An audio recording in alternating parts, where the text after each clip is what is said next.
Deuxième question. N'y a-t-il pas danger que le gouvernement abuse de ce pouvoir et émette trop d'argent et que cela fasse de l'inflation? N'est-il pas préférable de laisser ce pouvoir d'émettre l'argent aux banquiers afin de laisser ce pouvoir à l'abri des caprices des politiciens? Réponse. L'argent émis par le gouvernement ne serait pas plus inflationniste que celui émis par les banques. Ce seraient les mêmes chiffres basés sur la même production du pays.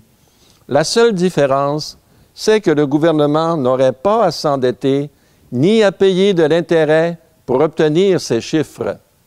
Au contraire, la première cause de l'inflation, c'est justement l'argent créé sous forme de dette par les banques. L'inflation, ça veut dire les prix qui augmentent. Voici un exemple concret. Au Canada, un plein panier d'épicerie coûtait 20 $ en 1963. Pour acheter exactement la même chose en 2014, vous auriez dû dépenser 155,13 $. Autrement dit, avec 20 $ en 2014, vous ne pouvez acheter qu'une douzaine d'œufs et 3 autres articles, alors qu'avec 20 $ en 1963, 40 ans auparavant, vous pouviez remplir votre panier et faire une épicerie complète. Ce sont les prix qui augmentent année après année et le pouvoir d'achat qui diminue d'autant année après année. C'est ça qu'on appelle inflation. Or, l'obligation pour les compagnies et gouvernements qui empruntent de ramener à la banque plus d'argent qu'il en est sorti oblige justement les compagnies à gonfler leurs prix et les gouvernements à gonfler leurs taxes. Mais il est bien évident que si le gouvernement de la nation se mettait à créer ou imprimer de l'argent n'importe comment, sans aucune limite, selon les caprices des hommes au pouvoir, et sans relation avec la production existante, on aurait de l'inflation et l'argent perdrait ainsi sa valeur. Mais ce n'est pas du tout cela que les créditistes proposent. Ce que les créditistes de Verdemain proposent, lorsqu'ils parlent d'argent fait émis par le gouvernement, c'est que l'argent soit ramené à son rôle propre, qui est d'être un chiffre qui représente les produits, ce qui en fait est une simple comptabilité. Et puisque l'argent n'est qu'un système de comptabilité, il suffirait d'établir une comptabilité exacte. Le gouvernement nommerait une commission de comptables, un organisme indépendant qui serait appelé Office national de crédit. Au Canada, par exemple, la Banque du Canada pourrait très bien accomplir cette fonction si le gouvernement lui en donnait l'ordre. Cet Office national de crédit serait chargé d'établir une comptabilité juste où l'argent ne serait que le reflet, l'expression financière exacte des réalités économiques. La production serait exprimée par un actif et la destruction par un passif. Et comme on ne peut consommer plus que ce qui est produit, le passif ne pourrait jamais dépasser l'actif et tout endettement serait impossible. La meilleure façon d'empêcher les prix de monter, c'est de les faire baisser, évidemment.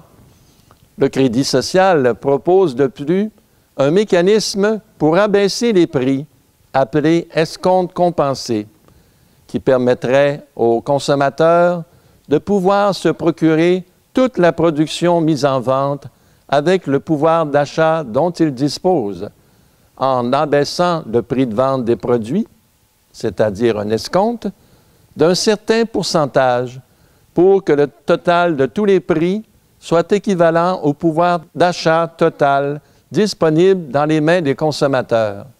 Cet escompte est ensuite remboursé aux marchands par l'Office national de crédit. Cela sera expliqué dans la leçon numéro 6.